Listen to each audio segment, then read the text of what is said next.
dia untuk menetasin telur biawak yang ini.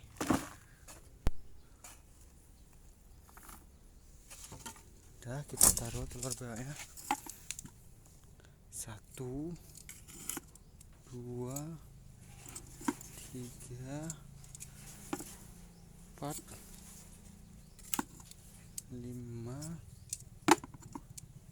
6 7 telur biawak. Nah, saatnya kita timbun balik.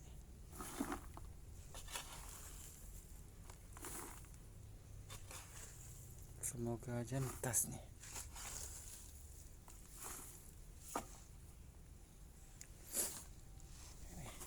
Kita akan diamkan berapa minggu.